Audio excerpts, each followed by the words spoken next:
Hello and welcome to the Plaid Sheep Oracle. This is a pick a card reading. It was inspired by this card. And the question we're asking or answering is what is blooming? What's coming into bloom? And I think that because it is the Ten of Materials, the Ten of Pentacles, this is a shared blooming. Whatever comes out is going to be something that is shared or seen by others.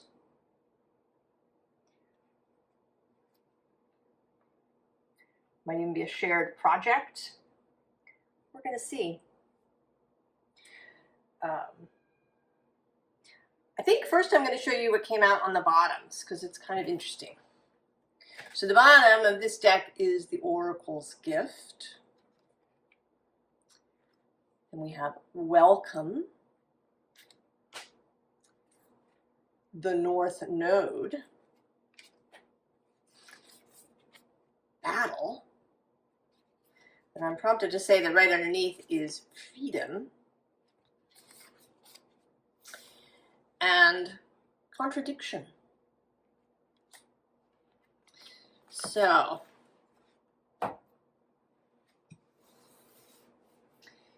interesting. Pile 1 is Feeling the World. Pile 2, A Higher View. Pile 3, A Powerful Move.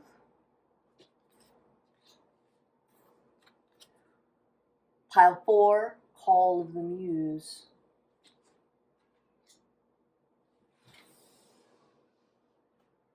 All right. Pile 1.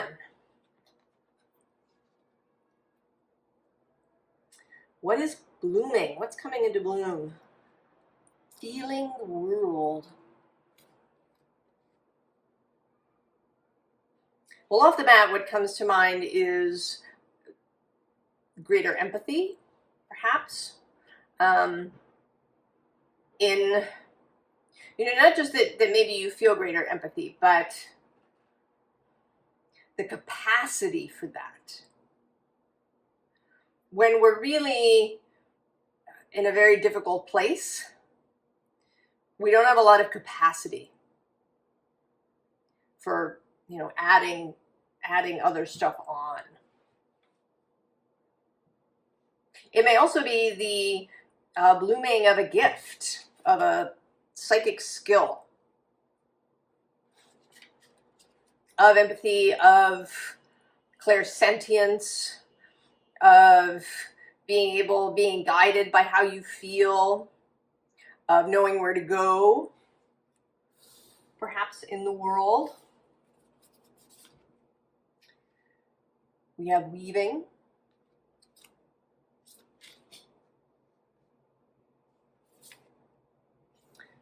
Cancer, immersed, yeah. Ghosts. And priorities. Oh.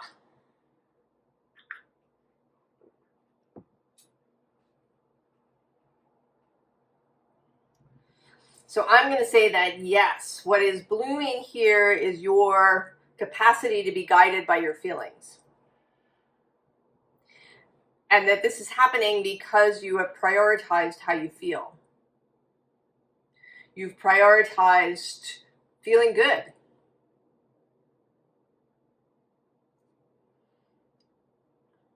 You've made changes in how you engage with the world, the kind of thoughts that you have about other people, about things. In the past, you may have had a lot of thoughts, ideas, opinions that led you to feeling kind of crappy.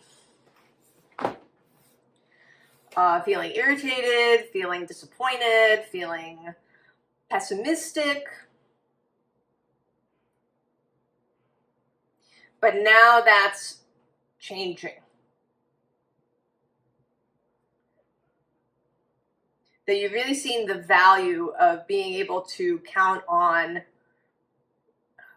your feeling compass.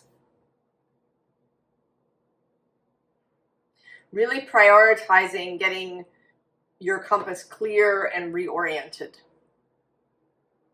so that you can use it with clarity.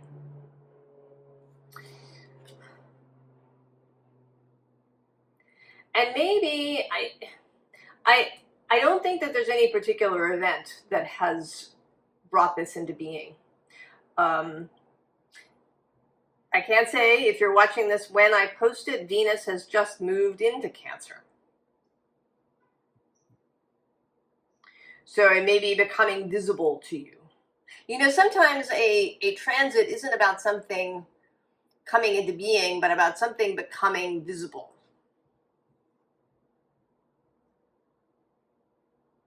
Even in big ways. I mean, if we think about, you know, sort of Pluto moving into Capricorn in 2008, and there was this meltdown of the economy. Well, Pluto didn't make that happen. He made it visible. It was already underway. The process that led to it had been underway for years. And Pluto's entry into Capricorn made it visible.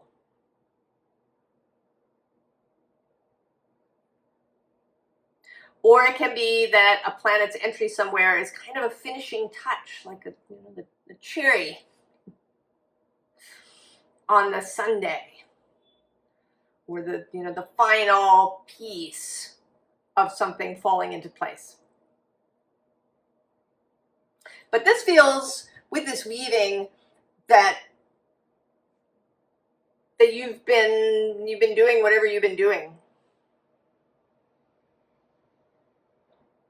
Learning about spirituality, learning about yourself, making choices, reading things, experiencing, becoming more aware. And the process has been happening. And now it's coming into bloom. The flowers are opening.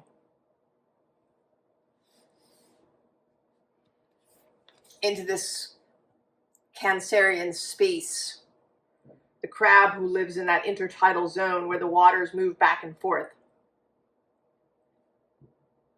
I think crabs probably know that they have finely tuned senses and understanding of both the movement of the water, what's in the water, the movement of whatever their food might be.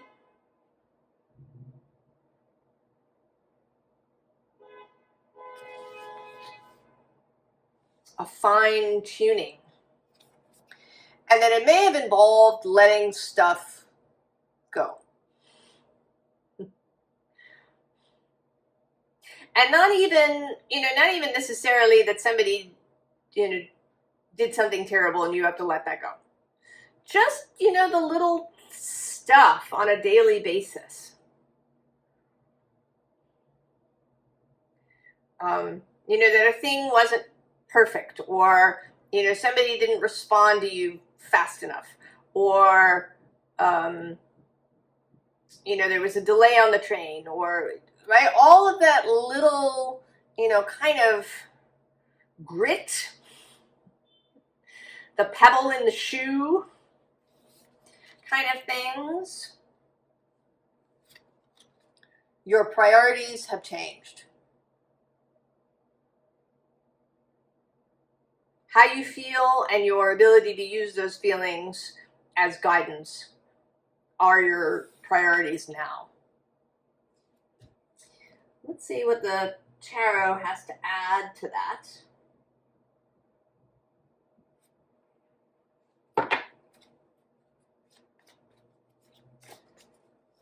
To expand on it.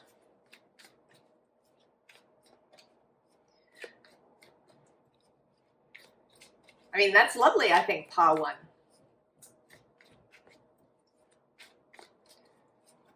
To be more aware, there is a kind of detachment a little bit. the ability to witness, to observe what you feel. And to know, is it mine? Is it not mine? If it's not mine, what is it telling me? If it is mine, what is it telling me?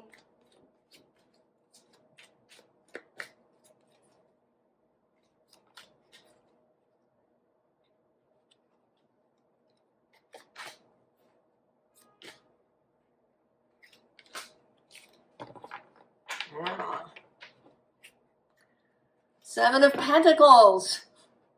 Stuff is blooming. It's growing. Oh, Eight of Swords on the underside. Knight of Cups.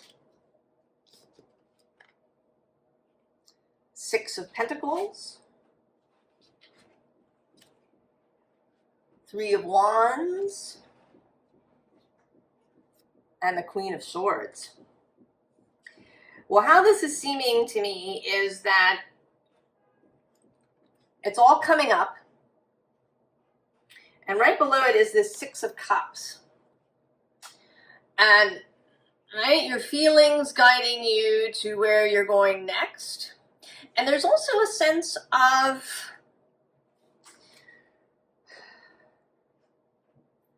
what challenge am I going to choose?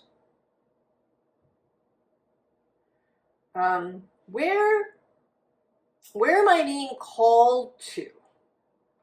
There's something here about being of service, right? Taking your cup.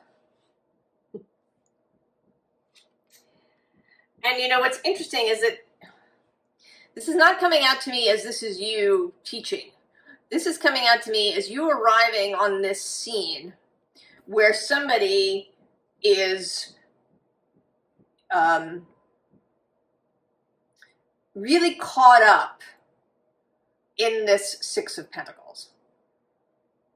So they're really caught up, maybe in things being perfect and things being exactly equal, in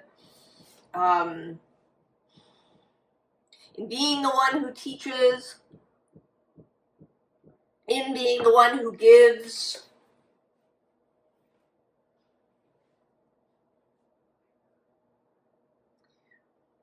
And then your arrival is like this Three of Wands.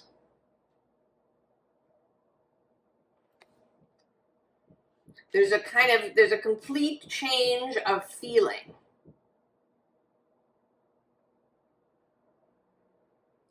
And then this person comes into this Queen of Swords energy of being able to see differently, I want to say. I mean, more clearly, but also differently. That they aren't quite so rigid, that it has to be exactly equal. That everything has to be in its place. That it must be this way.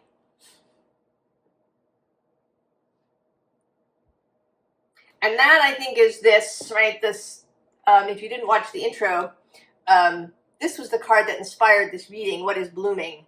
But it's the Ten of Materials, the Ten of Pentacles. So there is a communal aspect here.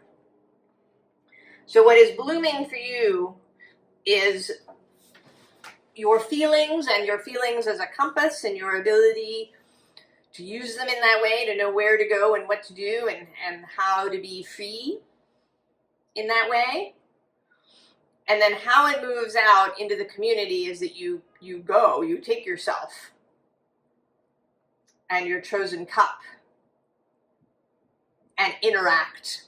And I think the interaction may come in many different forms. It may be that you provide a service of some sort. You're a lawyer or a doctor or a tarot card reader. But it may just be, how you interact with your coworkers, how you interact with your family, how you move through the world, that you are this Knight of Cups. Sharing this skill with emotion, with people around you, and that will help them so they can get clear on their own stuff. And there may be a kind of rippling out then that happens. Oh, pile 1, how great.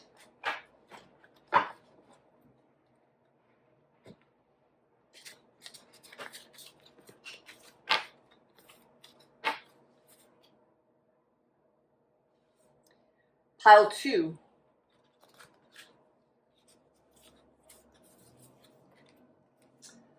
A higher view.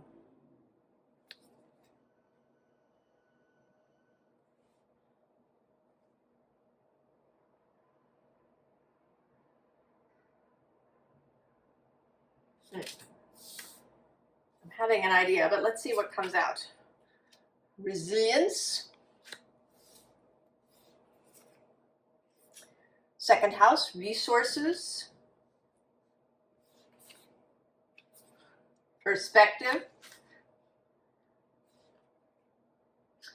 And reciprocity. So what is blooming for you is a changed perspective about your resources, about what you have, what it means to have, what it means to give.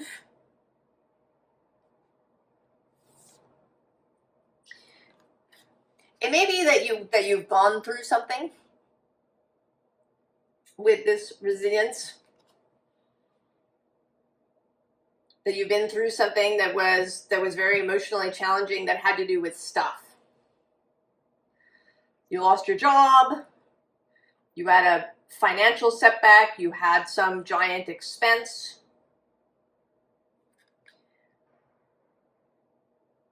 And something you changed your perspective around something, and it created a solution for you. It may be that with reciprocity that someone showed up to help in a way that you didn't expect. It may be that you've now got a different view about what it means to receive. That in the past, perhaps you thought of it as charity, or it's pity, or now I'll have to pay them back in some way. I'm going to owe them. There's no such thing as a free lunch.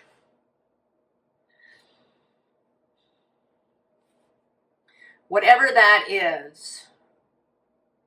I was saying in pile 1 that Venus has just moved into Cancer. And I'm thinking now that this is going to reverberate through all 4 readings, and we're going to see how it goes. But I can see how one of the possibilities for Venus moving into Cancer is the ability to soften around receiving, to have greater capacity to be cared for. Because it can be very triggering.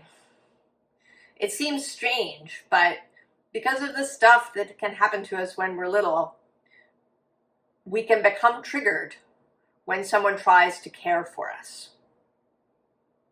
When someone tries to help, to assist, to give to us. It can feel very uncomfortable.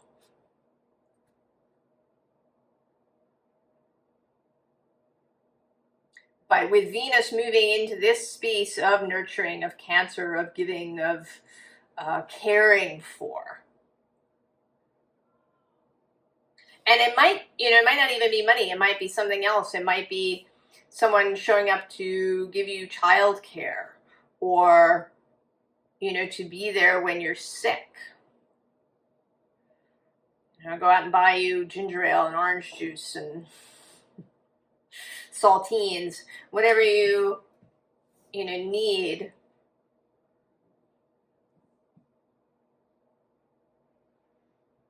You know, maybe somebody at work helps you. It's possible that you've been somebody who never wants to ask for help at work, because then you won't, you know, be as valuable.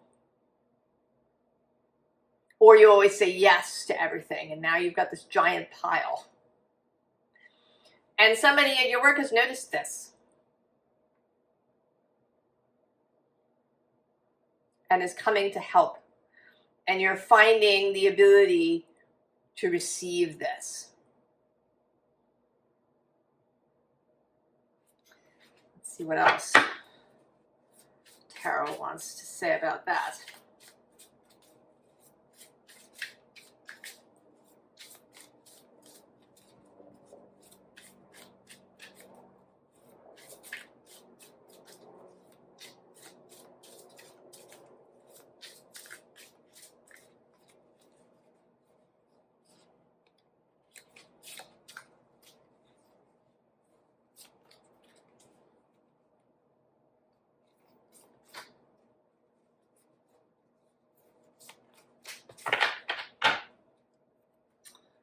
Oh, the Six of Axes, Six of Swords.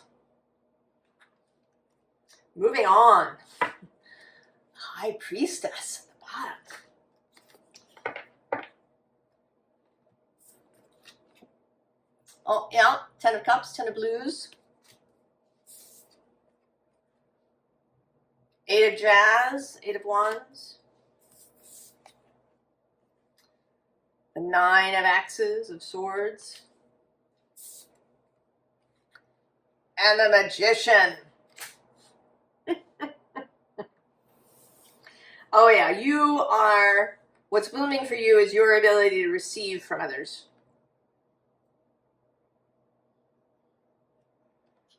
Whoever these others are.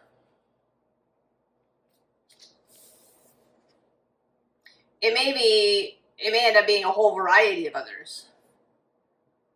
But they are bringing you this, sending you this. And in the past, perhaps you've been in this Nine of Swords space. Eyes closed, face turned away, hiding in your bedroom.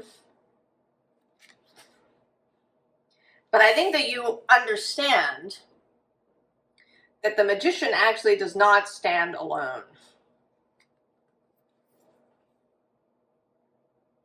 At least not this magician. I mean, maybe there are magicians who really go and they live in a tower somewhere. But this is a magician who's part of the community.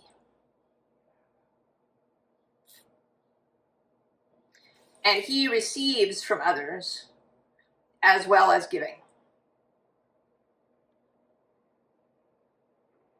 Who's under here? Oh yeah, there he is. Oh, the King and the Queen of Roots.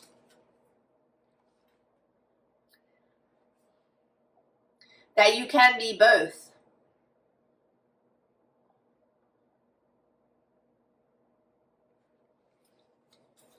Giver and receiver. Below that, Nine of Blues, Nine of Cups, and I'm going to go one more with the Three of Pentacles. Working together. And it may be, you know, with the High Priestess here on the bottom, it may be that you've been called here, that you've been guided to this, maybe to some event that has happened, or possibly to some understanding. It could be your event. It could even be that you've, with the higher view, that you've seen something happening with another person that's made your own situation really clear.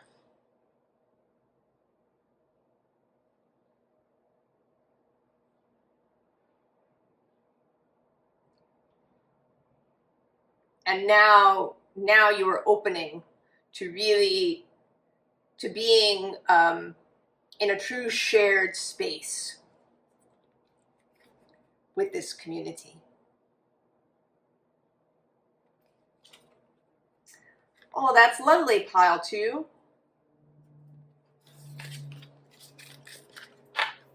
I hope it feels lovely to you.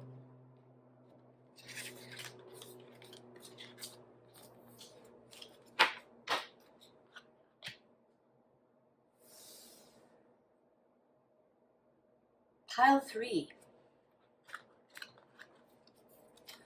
A powerful move.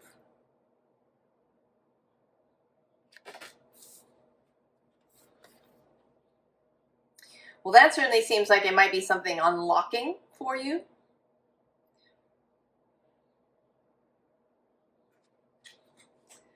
But let's see. Hope with you all. Leo, shine. This card has come out a bunch of times recently. Teamwork. And follow through. Now this card deck has a lot of keys in it, but because we have this key, I'm going to say that there are, that it is about the teamwork, that the powerful move is to join up with somebody, to partner up. It might be in life, a romantic partner. It might be with a family member. If there's a challenge happening in the family in some way, that you and a sibling, say, really get together and work to resolve or manage the situation. It certainly might be in a business way.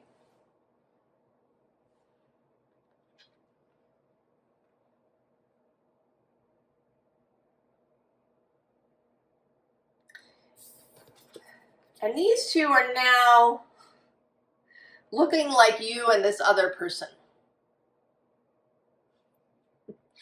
I sort of feel like this is you. That you've been walking alone, maybe for a long time.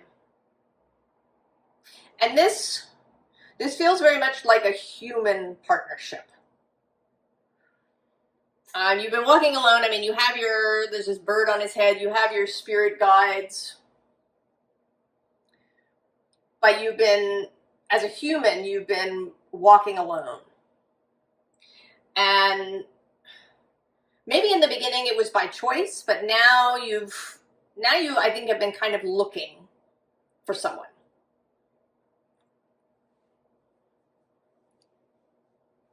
You've opened up the possibility. And then you meet this person.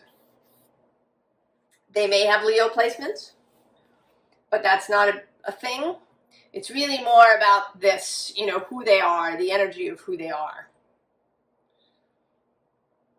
Perhaps you've been wandering through the forest and it's mostly been dark and you've got your flaming wand, and suddenly, there is a sudden aspect to this. You step into a clearing and there's this person.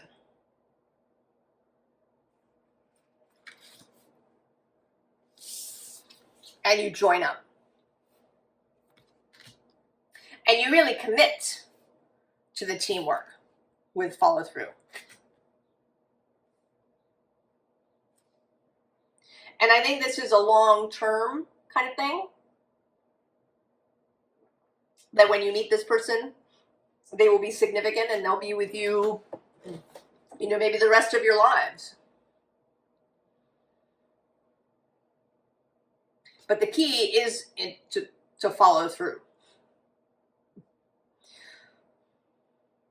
If you've had disappointments or other stuff in the past that might make you shy or suspicious,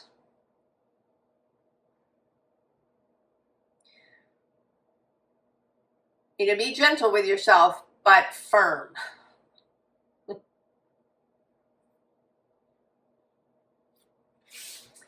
So let's see what Tarot wants to add.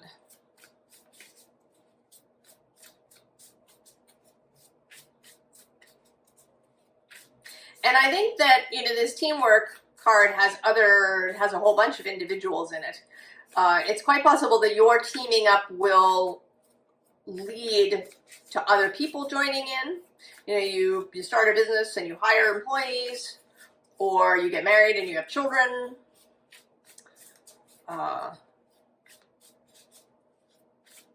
You know, or you come together and your friend groups come together into something really great.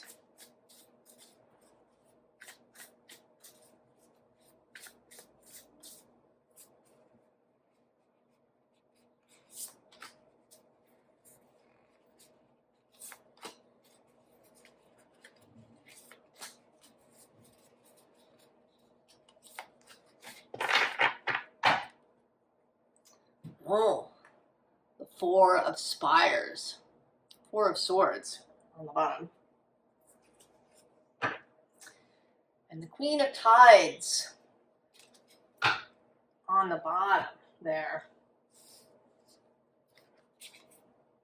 Oh, the World. The Seven of Spires. The Empress. And the Six of Spires. Oh, that's interesting. You know, these cards, this Mindscapes deck, the minor arcana showed the same physical scene at different times of day and in different times in history.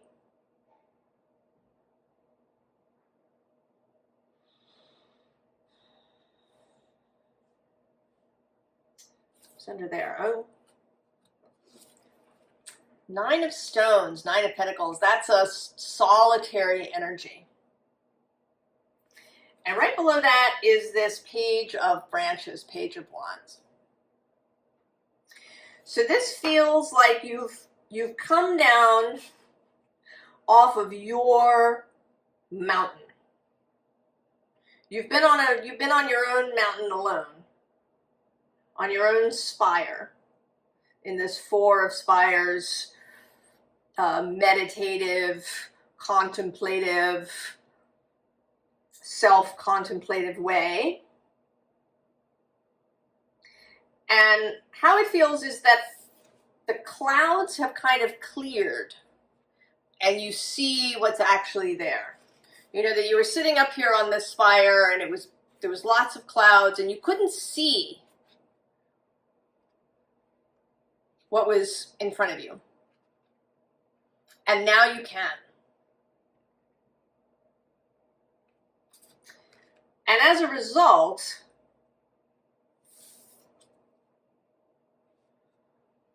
there's this light. It's like this light comes into this space. There's a revelation. Something is seen, I think, when you meet this person. You know, Leo is guided by the sun. You know, and this is like sunlight pouring into the valley. You know, the sun moves along the horizon. It doesn't rise and set in the same spot. It shifts. And so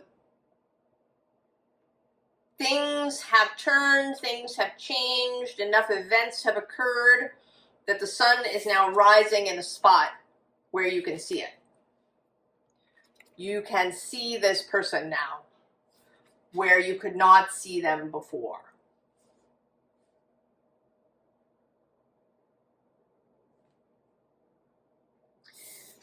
And this opens up a whole new possibility for you. It might even be, you know, that you have been the one who always takes action. That you're like the engine behind everything. That you, you're alone. You have to do the thing. you kind of have no alternative in some ways. But in fact, maybe your true nature is to be a receiver, to be an empress-like figure who draws things, who's magnetic rather than active, who is more Venusian. I've been saying, I said in the first two piles, and I'm talking about it here, if you're watching this when I post it, Venus has just moved into Cancer. And she's actually going to square Saturn and Neptune in Aries. And it may be that this is a kind of challenge to you. That the powerful move, right? If you watched the intro, you'll know that one of the cards at the bottom of the deck was this contradiction.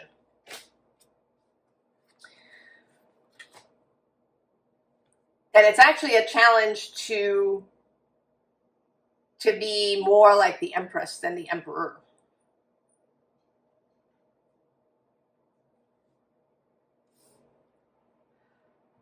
To be the more receptive, gestational energy. Because maybe this other person's true nature is to be the active principle. And so then in the Six of Spires, we see there's these bridges that exist.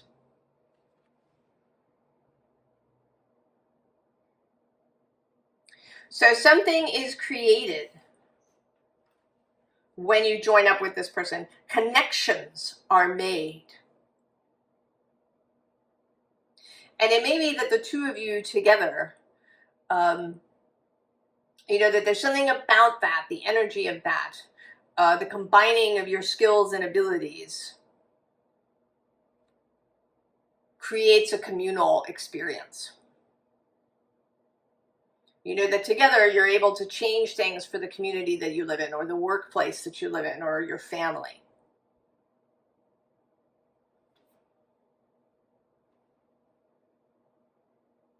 That things change for the whole group.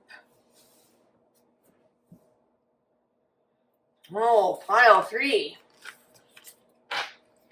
Call to your true nature.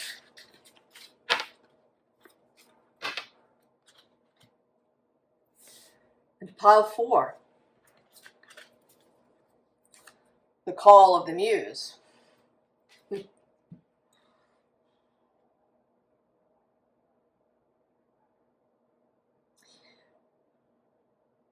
There's something here a little bit about freedom of movement. Maybe about a skill that you didn't know you had.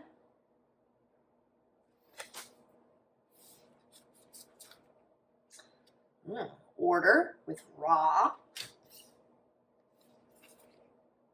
Saturn structure. Oh, bond. And reach.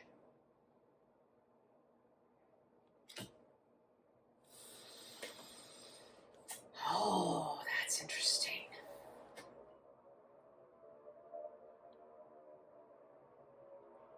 Well, clearly you're building something, pile 4.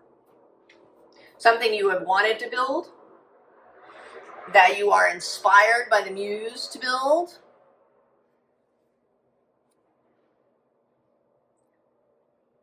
And maybe it's something that has never occurred to you before.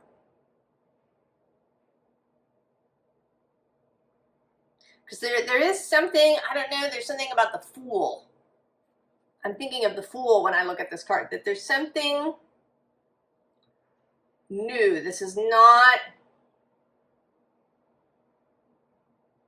an old dream, or at least not the sort of the structure of it.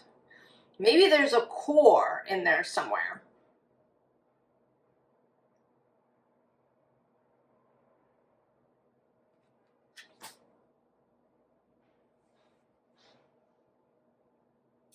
I'm noticing that this bond is card 6. And all the other cards, 12, 24, 30, are multiples of 6. So there is something that may multiply, that may grow. And there's something to, with Ra, with this order, this is not human order, this is natural order. And Saturn too is natural order, as well as what we build. I mean, one could argue that because we're natural, that what we build is part of the natural order. But you know what I mean. Not restrictive rules. No absolutes. And clearly there is some coming together. If you didn't see the intro, this card inspired this reading. So I asked, what is blooming, but also how does it fit into the group? This is the 10 of Pentacles. Communal. And you here are joining up with someone. And this joining up is going to increase your reach.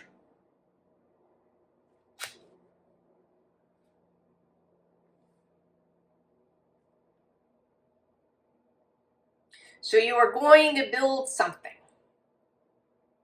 with this person that is a real benefit, but is also kind of whimsical. It's freeing in some way. Maybe what's coming to mind is you start a kind of artist's colony. Or an intentional community. There is something, I don't know, avant-garde is actually popping into my head. There's something unusual, something that frees people.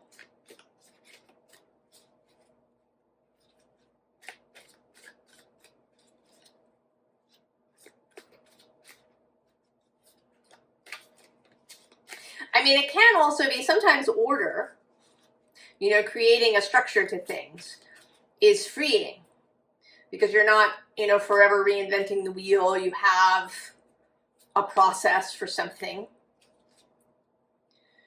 If you're cooking and you get all of your ingredients ready beforehand, you mise en place, then the cooking is easier. You're not running around getting that last thing that you need. So there's something about that too, about showing people that there is a benefit to structure. If you are forming something like a commune, an intentional community, an artist colony, you may be dealing with people who like to go their own way, who don't like, who say they don't like rules. And that you're helping them to see that a certain level of organization is useful. That it's not about, laws and rigidness, but that method and a bit of order, having all of your paints and your brushes and everything in order can allow you to be free. Because then you don't have to, look for that tube of the particular blue that you want. You won't be delayed by not being able to find things.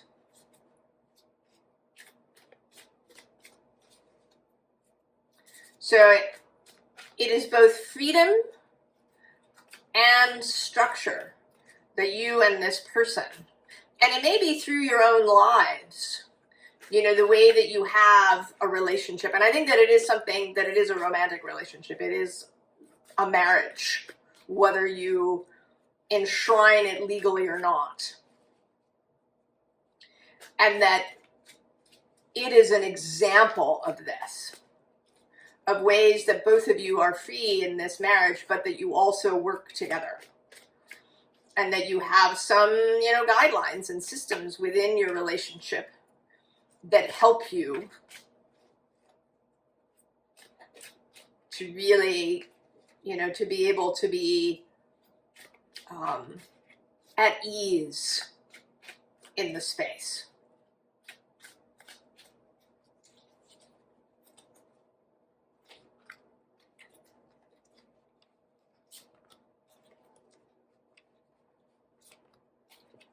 I mean, it may even be the marriage itself that is this thing that you build and that is an example to others. So we have guidance with the lighthouse. And actually right below that, right, is this wildest designs. That maybe you create, guidance for people, that people are drawn to you. And that their experience of you and your relationship with this person, right? Because there's this home away kind of tossed on an open sea.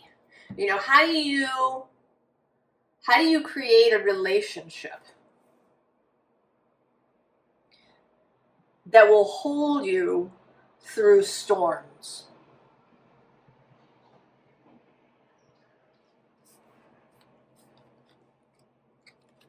The Collector, the Knight of Swords, the Star, and the Greatest Show on Earth.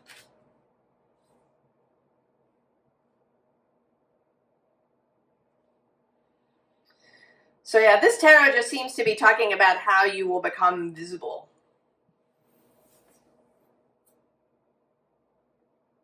Right? That people will gather. You're going to become a gathering place. And it's feeling, you know, more and more to me like it is this relationship. And maybe it's a whole family. You might have children. That it's so beautiful that everybody is called to it, is gathering around.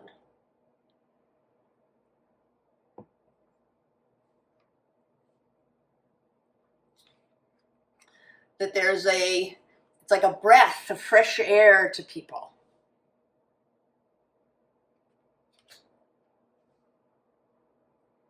Because certainly in the realm of relationships, there's, you know, 6 gazillion people giving advice on how to proceed. There's, you know, however many couples therapists exist, and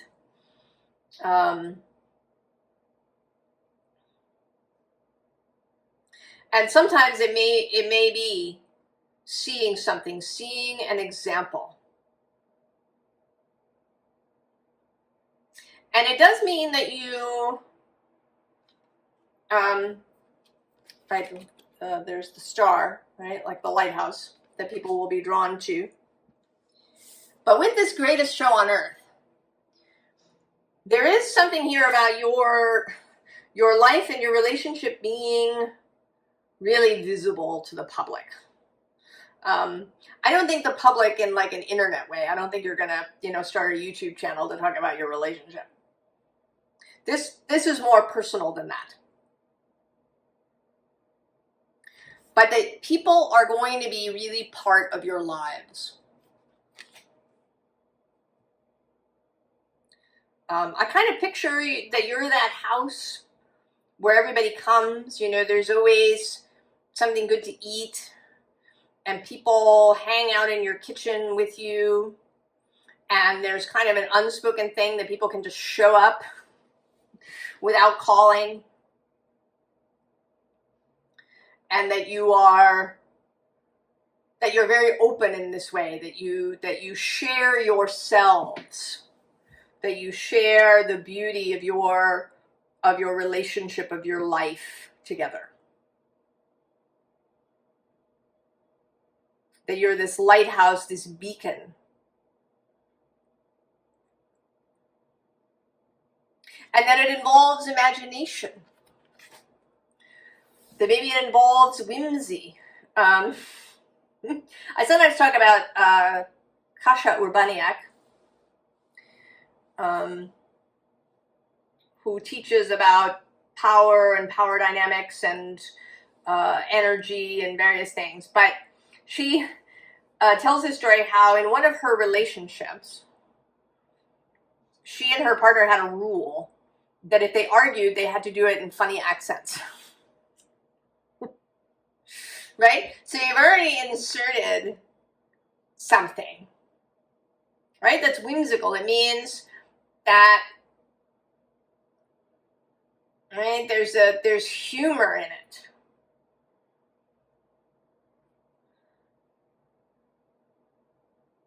You're already moving away from something being really serious and, you know, saying terrible things to each other, because you get, you know, you spiral into,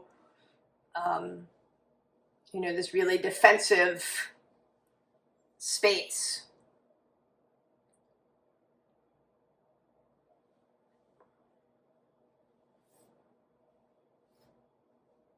You know, maybe you and your partner will do that kind of thing. Or you'll have, you know, if you have an argument, you know, have a pool noodle fight. That's part of the process.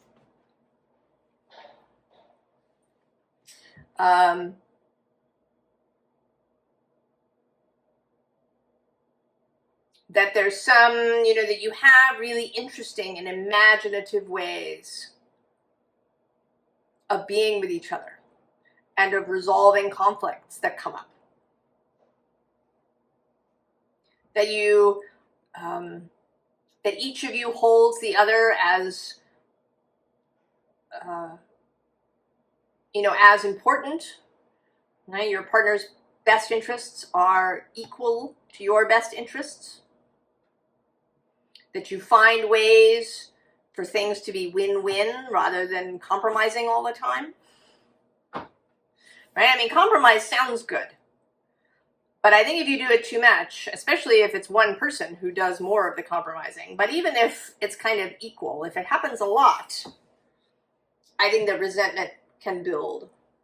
And maybe you found a way around that, for things to more often be win-win, where both parties are really satisfied.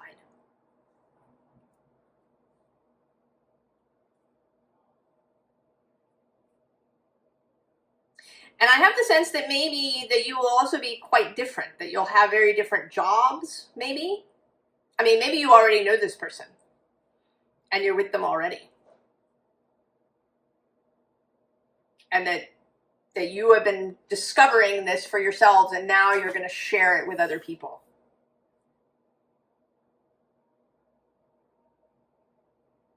Oh, pile 4.